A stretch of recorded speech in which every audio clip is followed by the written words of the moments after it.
Jadine Alpay. Today I'm gonna discuss the wound management. So, as anyone of you, if you hear the word wound, what comes in your mind? Can anyone? Blood. Okay. What else? Opening of the skin. Correct. Sige, Jinky, labas mo yan. May sasabihin si Jinky. Ay, okay lang mag-Tagalog tayo kasi hindi ko ako sa May gusto ko Tagalog. sabihin si Jinky. Yes, Jinky. Sugat. Sugat. So, yeah, ang wound ay isang sugat na nabibreak from our skin. And there are also types of that wounds sa ating katawan. Meron tayong tinatawag na So wait, so yung wound is any breakage sa ating skin. Remember guys, yung skin natin is part din ng ating immune system. Do you agree? Yes. Pag intact yung skin mo, mas less yung risk mo for infection. Pero pag magkaroon ka na ng opening, kung ano pa mang uri ng sugat yan, pag nagkaroon na ng opening, mas risk ka na for infection. So bilang CNA or mga kailangan natin i-manage yung wound. Now, what is wound management? wound management is the process of assessing, cleaning, and promoting. So ito yung kailangan nating alamin kung ano yung dapat ang tamang pag-assess ng sugat. At paano ang tamang paglinis and ang tamang pag-apply ng gamot or pag-dressing. I have a question. Bilang CNA tayo, are you legally allowed to dress a No. wound? No, sir. Ah. You just have to, ang job ng CNA, as a CNA, mag-a-assess lang, sir, mag-report to the nurse and assessing. So, sino ba talaga ang pinaka may katungkulan na Nurse mag-dress po. ng wound? Nurse Ang po. nurse or yung mga doctor? Remember Yes. that, okay, legally guys, hindi tayo allowed. As But a then per- again, sometimes it calls for your service na ikaw talaga mag-dress ng wound. Lalong-lalo na pag naging na lang siya, yung routine na lang. So, walang pagbabago dun sa sugat, pahilom na yung sugat, recovering na yung sugat. Pero pag fresh, pag may changes sa physical na ng sugat, then hindi na ikaw dapat gagawa nun. Oo. So, yun, as a CNA and as a caregiver, wala tayong karapatang gamutin ang sugat. It's a nurse duty. And tapos, pag kailangan, i-assess lang kayo, sasabihan kayo ng nurse kung pwede kayo yung mag-dress or mag-clean ng wounds. That's like what Sir said, dapat na siya, pahilom na yung sugat or hindi siya fresh na sugat pa lang. So, meron tayong types ng mga sugat, tinatawag na surgical wound, abrasion, laceration, burns, and pressure sore. So, I'm gonna discuss the abrasion one. Ang dami pa. So, this is a picture. Ito yung mga picture ng mga sugat. Amputation, yung pagkaputol ng kamay or any part ng ating katawan. Avulsion, I'm gonna discuss that also. Crush injury, puncture, abrasion, and laceration. So that's the early stage of the wound and then the late stage of the wound. The upper part is skin, we call epidermis. And then the middle part is the soft tissue and then the down part is the bone. So, ito yung halimbawa to na itong pressure ulcer or pressure sore or bed sores, bed ulcer, ito yung itsura nito. Napakita ko na sa inyo ito before, no? Yes, sir. Parang may stage 1 at saka yung stage 4. So, abrasion, o tinatawag natin na gasgas sa Tagalog. Scrape. Sa Tagalog na gasgas, sa Bisaya, ano to? Pangus. Marisi, do. Marisi, kay kasa. Hindi ka na maminaw Pangus. Pangus. na panggos. Abrasion is an injury where your skin rubs off. So, yung gasgas, it's also known as a scrape, usually accidental injuries. So, makikita niyo dyan sa picture, meron tayong tatlong abrasion, linear. Usually, di ba, sa nails, minsan natin, pag may extra skin, tinatanggal natin tapos yun yung tinatawag na linear abrasion. Nasusugat siya na parang tinatanggal mo yung excess Or skin. yung mga paper cuts, Yes, abrasion din paper pala cut. yun. Okay. So, Grace. abrasion is, in Tagalog, gas na Gas. gas-gas. Mahapdi ba to? Yes, it's very. Bakit kaya mas mahap dito kasi sa iba? Kasi once, di ba, outer layer, ang dami di bang dito nerves, nerve endings na let you feel kung ano may cold, may pain, whatever. So pag na-scrape yun, na-expose yung nervous system natin dun sa outer layer. So, mas ma-update talaga siya. Abrasion. Anything you wanna add? Yun sir, linear, pahabang gasgas, sample in the skin, finger, and then grace abrasion, or kumiskis na balat sa isang magaspang na ano, na Pag alam mo sa floor. mukha ko, ayan, abrasion. Sakit Same, mo magsalita. Next! Sige. may matanong question. May tanong po ako, kasi di ba pag tumataba yung tao, yung hika gumagana. Tapos merong namumula or something. Wala namang ano. Wala namang sakitan ng puso. Rush, I'll tell you later kung ano yan. Nakis-kiss. Okay, next. Laceration. Laceration. Laceration is a tear in the body's soft tissue often caused by blunt force but also by sharp object or bites. So, in Tagalog, Nahihiwa. isang uri ng malalim na sugat kung saan pumutok o napunit ang balat. Minsan, sa ilalim ng tissue, tulad ng pagkakatama sa matalim na bagay, aksidente. Yung may mga yung yung sa picture, yung mga sugat sa noo, like ano bang mga example pa? Any example idea? Ano yung Tagalog dito? Napunit? Ano sir? Napunit? Nahiwa. Punit na sugat, nahiwa. May nahiwa. Ano? Di ba po ang isa, yung ganun din, linear something? Abrasion. Parang hiwa din siya. Tapos yan, hiwa Yeah. din. Pero kasi ito, mas malalim siya sa linear Okay. abrasion. Okay. Ah. Like, how deep is the Until I'll tell you one thing kasi meron siyang na-mention dito kanina, itong kasi yung tanong mo, meron ditong incision. May incision ka ba? Wala. Wala. Sa dalawa yan, may uri yung dalawa. Yung sinasabi mong malinis na cut, it's incision. Ito naman si laceration is napunit or nasugatan in general, Yeah. right? So, pag nakita mo si incision guys, it looks like, siguro itong kilay, siguro that's an incision na sharp na object ang nagamit dyan, siguro like scalpel. Alam mo yung scalpel? Yung sa surgery, yung pang-open. Or let's say, blade kayo ng clean cut na blade, na pag ganun, malinis lang siya. Pero sa laceration in general is napunit, nagas na So meaning sir, nawarak, so o meaning sir, ang incision is malinis, sharp na mga objects ang ginagamit. Si laceration naman on the other hand, hindi naman siya, wala siya sa intention. Nasa type of material na nakasugat. Pag gumamit kayo ng sharp na mga knife, yun yung tawag na incision. Malinis ang pagkakat. Can you say incision? Incision. Pag hindi malinis ang pagkakat, regardless kung ano pa man yan, nag-bike kayo tapos na aksidente kayo or kinagat kayo ng aso tapos na ganon, or let's say, kumuha kayo ng bote tapos ginanon yung bote sa inyo, nagkasugat-sugat ka, hindi malinis na pagkasugat yon. Bali, ang sugat ay madumi. I'm not talking about dirt ha, yung looks ba? Pag madumi yung looks, ang tawag doon is laceration. Pag maganda yung hiwa na straight na hiwa, ang tawag doon ay incision. So, tatlo na yung na-mention natin kanina is yung abrasion or nagasgas, incision or nahiwa, laceration or napunit. And the next is punctured wound. It's a deep wound caused by a sharp object like a nail, tooth, or knife, which often doesn't bleed much but carries a high risk of infection because of dirt and germs can get trapped deep inside. So, ang punctured wound is pag example is yung natusok yung paa mo sa yung pako. So, yun yung punctured wound. So, it's more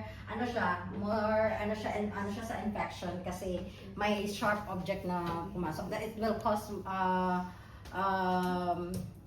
into the bone kapag talaga malalim yung tusok ng isang bagay sa paa. And then, avulsion. Next one is avulsion. Is a wound where a part of the body such as skin, a finger, or an ear is torn away or forcibly detached. So, yung avulsion naman, ang pagkapunit or pagkatanggal ng part ng yung skin. Ano ba yung pwede mong matanggal na bahagi ng iyong katawan? Matanggal? Balat, pwede. Ano pang pwede matanggal? Avulsion is na kuku. Yes, yung kuku, natatanggal yung kuku. What else? Daliri, natatanggal yon. Ano pa? Ha? Yung tenga. Tenga din, oo. Ano pa, pag kunwari may nagpaputo kayo, di ba, na minsan, ano pa? Ano pa? Kamay. Okay, yun, sa mga paa, mga daliri, mga ganon. Avulsion is na nahiwalay, Pagkapunit o naputol, nahiwalay, naputol, pagkatanggal, natanggal. Okay. Next. Tapos na? We have 5 principles of wound management. First one is wound assessment. This is the first one that you're gonna check what is the wound and kung ano yung uri ng yung sugat ng isang pasyente. The second one is wound cleansing. So paano mo i-clean yung isang wound para ma-prevent yung infection. And then number 3, timely dressing change. Ano siya, paano siya, kailan siya or ilang ulit siya i-change yung yung sa dressing ng isang wound. 4, appropriate dressing choice. To encourage healing, ano yung dapat na i-apply or any creams doon sa para mabilis siya mag-heal. Number 5, kung may prescribed na ng doctor ng mga antibiotic for infection or Alright. So ngayon, pupunta na tayo sa procedure sa pagdodress ng wound. So guys, by the way, ang dressing kasi it comes in 2 terms. Para pag sinabi mong dressing, yung the act mismo na paglilinis, pagdi-disinfect, gumamit kayo ng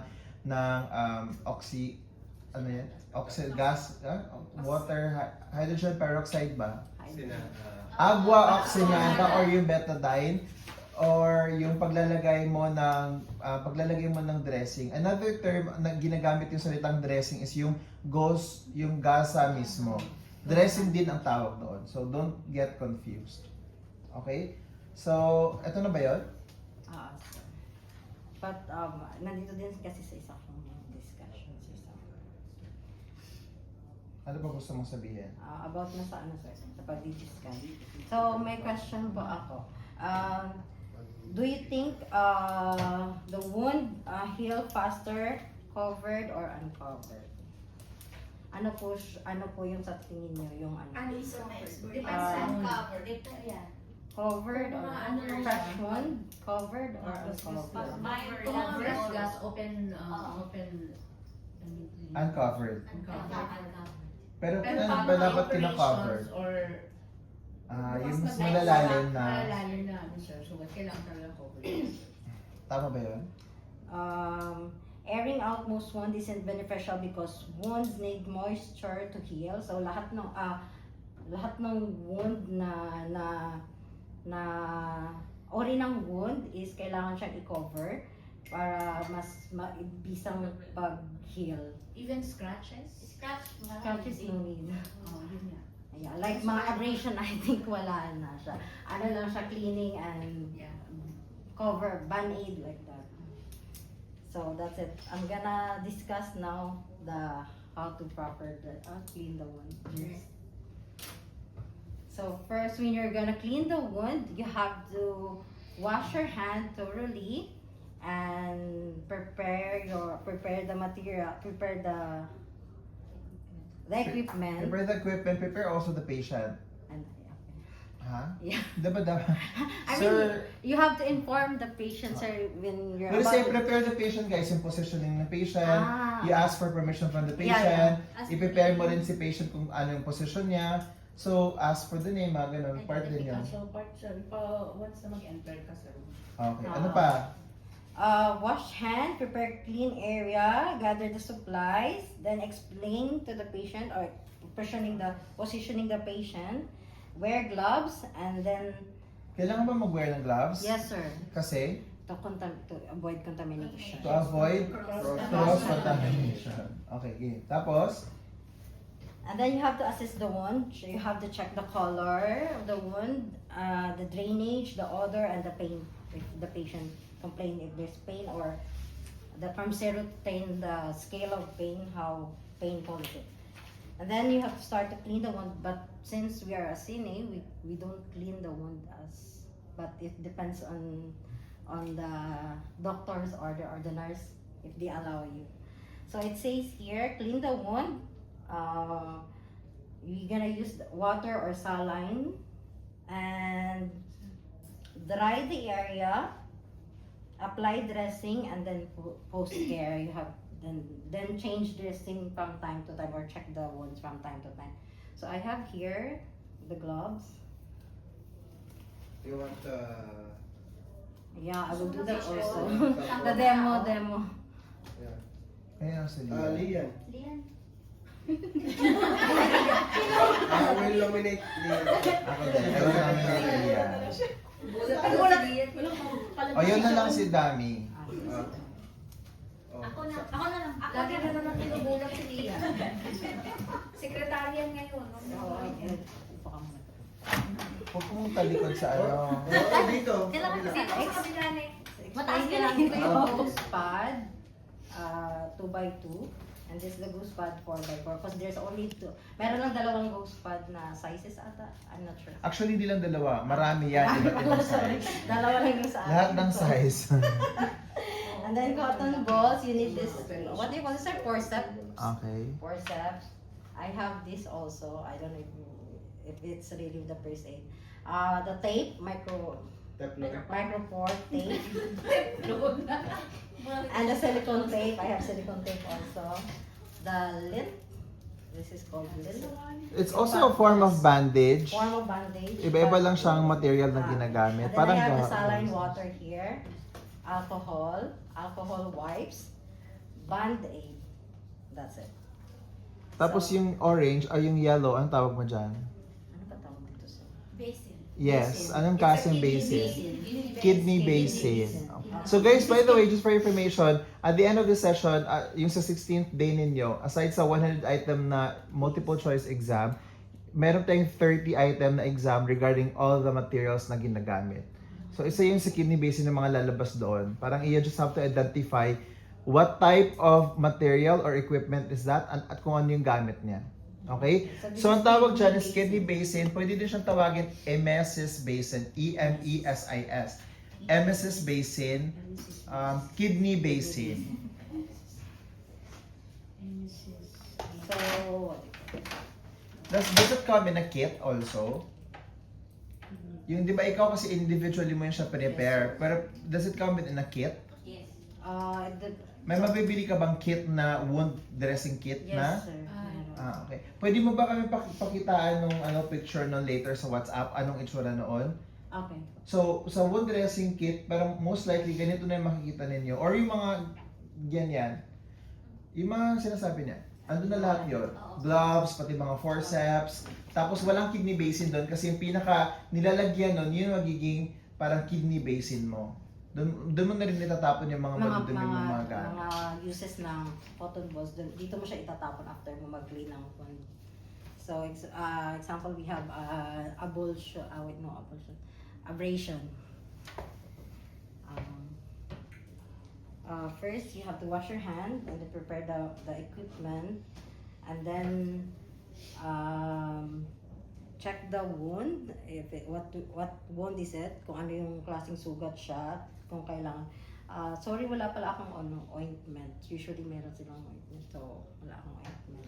By the way guys, speaking of ointment, pag nagtatrabaho na kayo sa ospital, ultimo yung paggamit ng betadine, ng agua oxinada, ng normal saline or saline or saline, lahat yun in-order ni doc. So hindi kayo pwedeng gagawa-gawa ng sarili niyo ng iodine or providone iodine ang gagamitin ko or betadine. Ito agua oxinada o tumartayulit ang gagamitin ko. So walang ganun, lahat ng yun dapat ini-order yun ni doctor. Pero as we have mentioned from the beginning, papasok lang si CNA pag naging routinary na lang yung gagawin. Yung pahilom na or kunwari si caregiver na kayo, syempre naturuan na kayo doon sa hospital pag discharge kay patient, di ba? So isa yun sa mga role ng mga nurses na in-educate natin yung significant others or yung mga caregiver ng ating mga patients bago sila i-discharge para pag nasa bahay na sila, alam nila yung gagawin nila on their own. So, ikaw na yung nasa bahay, okay? So, alam mo na kung ano dapat ang gagamitin. Normal lang. Pag kunyari nagkaroon ng complications, nag-bleeding, may infection, nag-fever si patient, nag-inflame masyado, nagkaroon ng nana, hindi mo na yon sakop. So, dapat ibalik mo na ulit si patient doon sa emergency room or sa doctor na mismo para ma-check ulit. So, itong ginagawa natin ngayon is just routine. Routine. Okay? So, number 1 is assess. Tingnan mo Assess. kung ano ang itsura, humihilom ba, nagagamot ba. Kung anong kulay ng sugat, tapos kung mabaho or hindi. Tapos pag nagki-clean, pag naglilinis na ng sugat, kailangan mo magamit ng cotton balls. But kung ang sugat ay malalim, you have to clean it from the cleanest to the dirtiest. So like ang sugat is like that, pabilog. Tapos linisan mo siya kung saan siya pinakamalinis.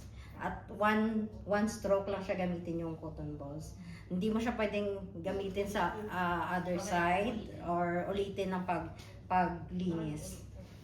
And then you have to dry, pagkatapos mo nang linisin, i-dry pot mo lang siya para hindi mag-contaminate yung, usually hindi naman nila, ang iba hindi nila nililinis ng ganong paglinis ng sugat. Minsan dina-dry pot lang nila para matanggal lang yung mga moist ng sa sugat or yung dugo or may mga debris na sa sugat. Tapos nagagamit din sila ng saline water or saline or di kaya water na linisin yung sugat. Pagkatapos i-cover na ng rose pad.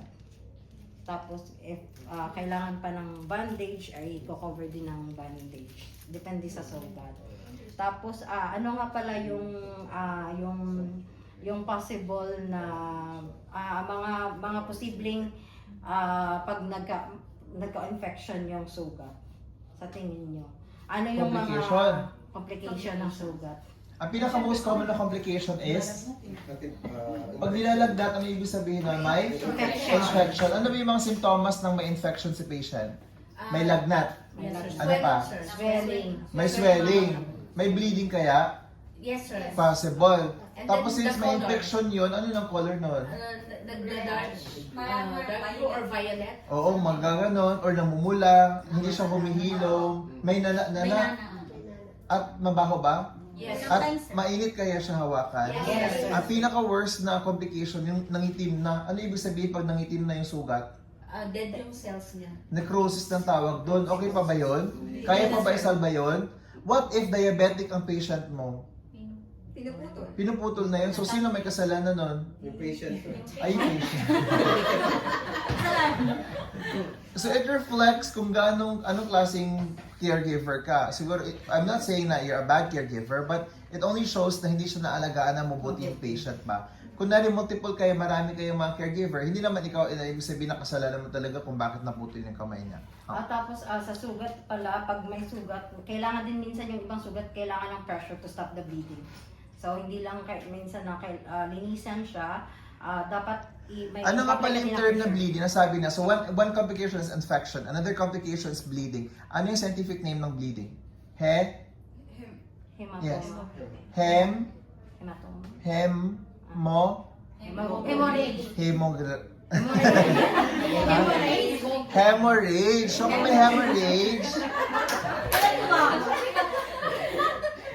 kung may hemorrhage, isang bagay lang dapat yung gawin. Pressure. At tatlo pala yun.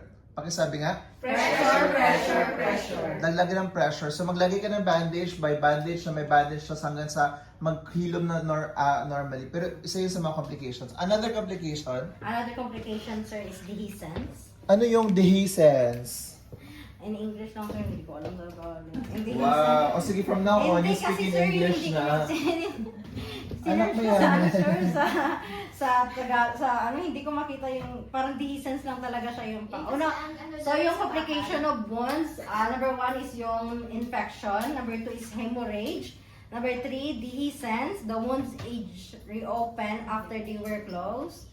Common after abdominal surgeries of the wound is under tension. Pagkahiwalay muli ng sugat matapos itong tahiin o magsara. So, di ba pag tinatahi na, ano ba dapat ideally ang mangyayari pag tinahi na yung sugat?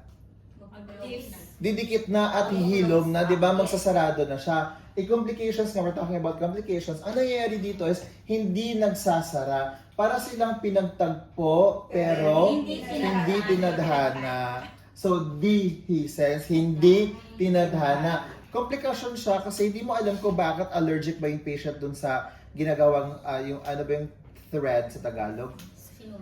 Sinulid na ginamit sa operations, nagkaroon ba ng infections, or talaga bang nire-reject lang ng katawan ng patient na gumaling, or kung ano man yung ginawa nung sa operating room. Okay, ano pa? And next is evisceration. Tama ba sir yung pronunciation ko? Kung yung dehiscence, pinagtagpo, pero hindi tinadhana, ano naman si evisceration? Mas malala siya sa Ay? dehiscence. Oo, ano Pero, nangyari sa evisceration? a severe form of dehiscence where internal organs protrude, pumutok yung mga surgical, yung Lumabas. surgical emergency, madalas sa bituka, sir. Oo. So, pag kunwari, di ba, may ostomy tayo, kunwari binutasan kayo, kasi I don't know, maybe may cancer, whatever, tapos binutasan, ideally, dapat, maghihilom yung butas, pero complications nga, so yung mga tinae, bituka, yung mga bituka, unti-unti na silang lumalabas. It also holds true pag yung may mga hemorrhoids, yung bituka bumalik, lumuwas na siya. So, ibig sabihin ng evisceration. Pag kunwari, may ano ka dito, tapos tinahi, tapos hindi nagsasarado, ang tawag doon ay dehiscence. Pag lumabas din yung mga bituka, evisceration. Okay? Ulitin nga natin, may infection, meron tayong hemorrhage, dehiscence, evisceration, ano pa? I have fissure but I don't have it. Meron pang isa, ang tawag din is fistula. Fistulas. Ano yung fistula? Ikaw ba yung nag-mention ng fistula? Fistulas. Object mo nilalagay. So iba tong fistula na to. Anong nangyayari sa fistula? An abnormal connection between two body parts, such an organ or blood vessel and another structure. It is usually the result of trauma or surgery, but can also result from the infection of inflammation. Tagalogin mo nga, hindi namin naintindihan. Ang fistula ay The abnormal connection of two. abnormal connection. Dapat hiwa-hiwalay pero nagko-connect. So na-imagine ninyo, kung na-burn to, tapos hindi na alagaan, nasunog to, tapos syempre nagkakaroon ng nana, tapos kinain na ng mga bacteria, tapos di ba nagkakanana, pagkatapos hindi na alagaan, madumi yung environment, hindi maganda yung nutrition ng tao, so yung nagdidikit-dikit, hanggat sa eventually habang naghihilom, nagdidikit-dikit, nagkadikit-dikit na. So imagine mo pag nasa loob kayo ng bituka, doon dapat maganda yung paglilinis sa outside, pero doon sa loob pala, nararate na siya. Nararate. So nagkakadikit-dikit na yung mga bituka na dapat hiwa-hiwalay sila. So yun yung fistula. Ang fistula yung connect ng mga body na dapat hiwa-hiwalay. Or abnormal na pagka-connect. Okay. Okay. So, kunyari, yung sugat mo is pabilog, paano ka maglilinis? From the middle, going outside. Inside. Diba? Hindi pwedeng pa-inside kasi parang naano mo yung principle of microorganism. Pero pag ganun naman ang iyong sugat, paano naman ito nililinisan? One stroke lang, sir. Okay, pahingi nga ng forceps. Siyempre naka-gloves ka. Sterile ba dapat ang gloves? Yes. As much as possible kasi there's an open wound, right? Yes. So if you're using just yung cleaning gloves mo, parang pwede ka pa rin mag-harbor ng microorganism yung gloves mo. So dapat, ang tawag talaga dito is sterile na gloves ang ginagamit. Okay? So, okay, game. So what if kung ito yung sugat mo, paano mo lilinisin? From inside, like the cleanest to... From the cleanest to the dirt, yes. Like that. Okay, and then? Discard. Discard. O, discard mo doon kung saan mo ang saan mo nilalagay yung mga madudumi mong mga Basin, hindi basin. sa base. Base is a base. Pero Sa hindi, Tagalog. nilalagay mo yun sa somewhere eh. Anong tawag mo doon sa basurahan na yon? Hazardous na ano? Anong kulay nun? Ano, saan ba nilalagay yung mga Green. infectious na mga waste Green or materials? yellow? Green or yellow? Yellow. Ha? Yellow, sir. Sa yellow bag. Yellow bag. Ang yellow bag, guys, pag nasa hospital na kayo, huwag niyong hawakan yan kasi more or less, ang laman noon ay mga infectious na mga materials. Pwedeng laway, dugo, ihi, tae, mga nakaganon. Pwede kayo mahawa. So ito din, since involve ang dugo at mga nana, pwede rin kayo mahawa. So tinatapon ito siya sa orange na bag. Okay? Yes. So yun, nilalagay mo doon. Pag ito naman, pat straight naman, Ganyan na, sir. Then, don't use it the same way. You can just, pwede mo siyang ipalitan ng cotton balls or flip the other side, but don't, hindi mo siya pwedeng ulitin ng ganyan, sir. kasi makukontaminate. So Yes. again, you're breaching the principle of microorganism. Tapos after nun, i-dry mo. So wait, cotton balls. Ano ba yung cotton ball? Anong laman nun? Water, salan, sir. Sige. Buksan mo na yun, tapos lagay ka ng water. Ma'am, matagal na po ba kayo dito sa Hindi, hospital? bago pa lang po. Kaya pala Okay. naman. Sorry, ma'am. So, pag magbibili kayo ng kit kasi, may hiwa-hiwa yun sa loob para may box. So, lalagay mo na dito yung agoxinada, kung ano man ang sinabi ng doctor, water man, normal saline, or yung betadine. Tapos, lagyan mo na sa naka-compartmentalize na yun. O, ilagay mo dito yung mga, kunyari ito. So, yan, dito yung pang-cleaning ko, cleansing. Tapos, ito naman yung pang-betadine, kunwari. O, nandito sa side yung betadine. Okay? So, yung forceps na gagamitin mo, syempre naka-gloves na si doc or someone. Okay? So, cleansing muna tayo. Okay? May lagay dito na yung parang, alam niyo yung parang siyang ginaganon kina-cover, tapos may butas lang. Alam niyo yun? Yung parang pang-tuli na papel. Parang pad siya. Parang sir, pad na gilalabas lang yung Yung penis ng patient para yun lang talagang area, okay? So nilalagyan natin yun para to prep the patient. Tapos kukuha ka nito, tapos from the center, going outside, isang beses mo lang siyang gagamitin, tapos discharge. Ang patient? Discard. Discard. Discard. Tapos, isa pa ulit, okay, hanggang sa, ano ka na, yung parang happy ka na ba? Okay, Minsan, okay. kunwari, ito yung sugat, tapos nasa labas lang kayo, dapat bubuklatin nyo pa dito kasi minsan, doon pa sa loob yung mga debris, diba? Yung mga dumi-dumi. Kung ano pa man yan, so, dapat ipasok mo talaga dun sa loob. Sir, medyo masakit po ito, okay lang po, parang gagawin natin to na mabilis, ganun. What else? So yun, nalinis mo na siya, tapos satisfied ka na, ipat dry mo. Kuha ka nga ng gauze, tapos ipat dry mo na. Dapat, di ba, ayaw natin ng basa because saan nga tumitira yung mga bacteria sa moist, dark, at mamasa-masa, mangitim-ngitim, at mamaho-maho. Ma-warm. Ano bang warm? Mainit-nginit.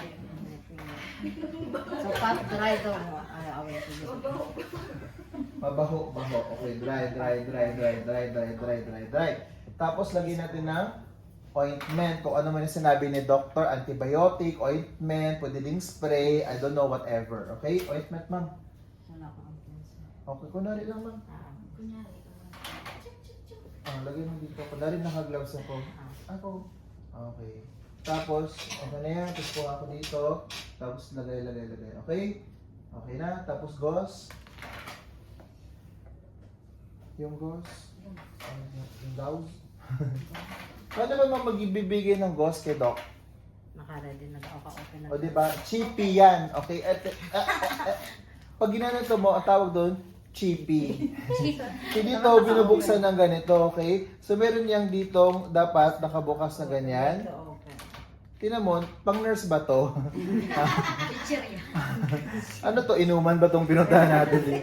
So buksan mo to ng ganyan, tapos i-offer mo kay doc. Or kung kunyari, pwede mo naman tong i-prepare na late. Yung kanina pa, dapat naka-prepare na kay doc para kuha lang siya ng kuha, okay?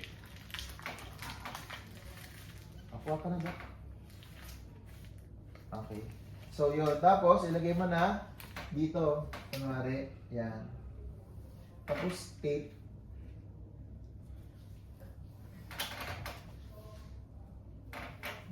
Yan na. Pero yung proper na paglagay ng tape yan, sir. Or just ganun. Actually ngayon, hindi na to uso yung pa-tape-tape. Depende na lang talaga kung wala nang ka-size na gauze. Kasi ngayon, nakita niyo sa mga pictures, parang ano na siya, automatic na, yung may sellotape na siya, yan, ganyan. So, oo. Pag ganon, diretso na siya i-tape. Naka-tape na siya sa gilid. Ngayon, yun na yung uso. Hindi na sila gumagamit ng mga ganyan-ganyan. So, sa Surigao na lang or sa Cotabato na lang. Hindi pa nakarating yung supply. Sa probinsya na lang, okay? Low So, budget. o diba? Ito, nakaka-nurse ba tong ganito? Ha? Tama ba to? Kasi kung, hindi talaga, dapat, ang mga, nakikita mo si nurse, may mga scissors sila ng medical scissors. Diba? Para nakakabit yun. Ang dami-dami nakakabit. Kasi, this is, ano, Province W, Barangay Health Worker. uy, gabi ka. May budget na sila ngayon, kaya lang nakurap. Pinambili ng Hermes. Correct, ng Nepo Baby. Okay. Sige, yun na lang. Si patient na lang mag-adjust mo.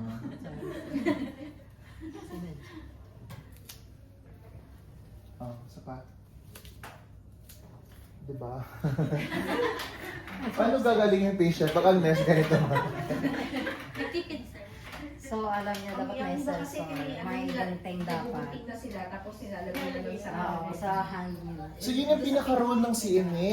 Na-prepare na, nabuksan na. Yung pagpasok ng doktor, ibibigay mo na lang yung gloves, open na lang si doktor ng gloves, tapos na, okay, yun yung, doon ka pa mag... Tapos, So, now, sorry po kasi wala po kaming out of staff kasi kami, ano ba tawag doon? Short staff ko sa amin, Dok. Ngayon, Dok, ako lang talaga nandito, Dok. all around. Okay? Tapos ano yung tawag mo pag mag-aftercare na? Aftercare, yung sabi ko na, mag-aftercare ka na. Okay? Tama ba to, nurse? Ba tong ganito? O, di ba? Dapat yung gano'n, naka-bond paper, may lining kayo. Yung, sige na lang. Okay, thank you so much. May pa